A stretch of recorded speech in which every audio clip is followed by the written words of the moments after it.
ప్రతిపక్షాల మీదకి మీ టీడీపీ మీదకి నెట్టేసిన పరిస్థితి. ఇప్పుడు కూడా మళ్ళీ ఇన్ని సాధ్యాసాధ్యాలు చెప్తున్నా కూడా కుదరదు, అవ్వదు, అయ్యే పరిస్థితి లేదు. ఇది కదా సమాధానం. ఏం చేస్తారు? అంటే ఇప్పుడు జగన్మోహన్ రెడ్డి గారికి 2019 ఎలక్షన్స్ నుంచి కూడా అండి, ఎలక్షన్స్ ముందు ఒక డ్రామాకి తెరదీసి దాన్ని అది అప్పుడు ఉన్నటువంటి ప్రతిపక్ష నేతలు కానీ ఇప్పుడుంటే ఆనాటి ముఖ్యమంత్రి చంద్రబాబు నాయుడు గారి మీద కానీ బురద జల్లే కార్యక్రమం, శవ రాజకీయాలకి తెర తీయడం అనేది జగన్మోహన్ రెడ్డి గారికి వాళ్ళ ప్రభుత్వానికి అలవాటు.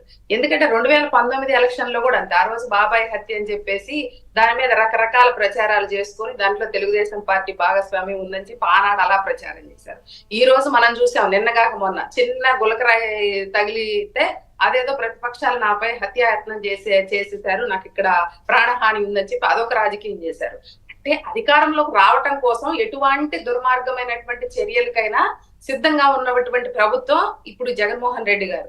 నిజంగా అంటే ఇంతకు ముందు వెంకటేశ్వరరావు గారు చెప్పినట్టు వాలంటరీ వ్యవస్థ అనేది ఎప్పుడు వచ్చింది? అసలు ఆ పెన్షన్లు అనేవి ఏనాటి నుంచి ఇస్తున్నారు? వాలంటరీ వ్యవస్థ వచ్చేసి జగన్మోహన్ రెడ్డి గారు వచ్చిన తర్వాత తన సొంత సైన్యంగా పెట్టుకున్నారు. అంటే గ్రామాల్లో సచివాలయాలు ఉన్నాయి, సచివాలయానికి ఒక 10 మంది సిబ్బంది ఉంటారు. అక్కడ ఉన్నటువంటి వాళ్ళ లబ్ధిదారుల లిస్టు లేదని చెప్పటం ఎంత హాస్యాస్పదం అండి. నిజంగా బాధేస్తుంది. తన వెంకటేశ్వర గారు చెప్పినట్టు ఐఏఎస్ చదువుకొని ఒక ఉన్నతమైన స్థితిలో ఉండి జవహర్ సిఎస్ గారు కూడా ఆ విధంగా మాట్లాడటం అనేది దీనికి ఫీజిబిలిటీ అవ్వదు, ట్రేస్ చేయలేము అడ్రస్లు అని చెప్పి ఇంత బాధ్యతారహితంగా మాట్లాడితే వీళ్ళు ఎంప్లాయీస్ అండి? అసలు ఒక రాజకీయ పార్టీకో లేకపోతే ప్రస్తుతున్న ముఖ్యమంత్రి గారికో కొమ్ము కాయమాకండి. ఇక్కడ ఎంతో మంది పేద ప్రజలు, ఇక్కడ 9 లక్షల మంది వృద్ధులు, వాళ్ళ ప్రాణాల కోసం ఆలోచించండి సిఎస్ గారు. ఇప్పుడు కనీసం ఎలక్షన్ కమిషన్ చెప్తే ఎలక్షన్ కమిషన్ కూడా దీని మీద సరైన రెస్పాన్స్ లేదు. ఇందాక మీరు అన్నట్టు సెంట్రల్ ఎలక్షన్ కమిషన్ కి స్టేట్ ఎలక్షన్ కమిషన్ కి కోఆర్డినేషన్ లేదు. దీని మీద మాకు పలు అనుమానాలు వ్యక్తం అవుతా ఉన్నాయి. అసలు ఏం జరుగుతుంది ఈ రాష్ట్రంలో?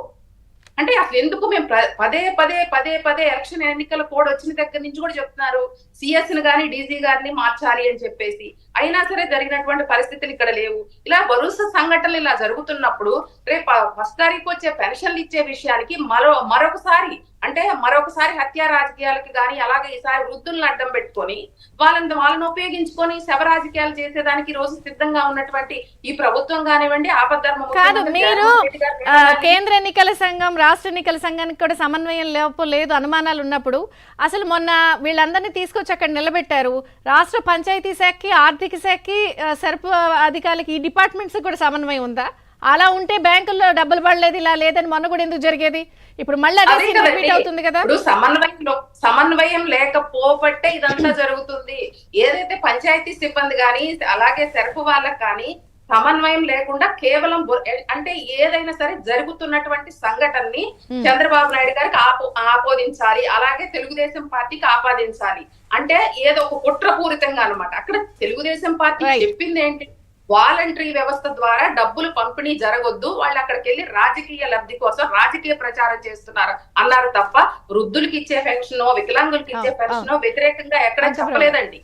దీన్ని యూజ్ చేసుకోవడానికి చాలా మంది సిబ్బంది ఉంది, చాలా మంది కూడా కనీసం దాని మీద కనీస అవగాహన లేక సిఎస్ గారికి అసలు వాలంటీర్స్ ఎప్పుడు వచ్చారు?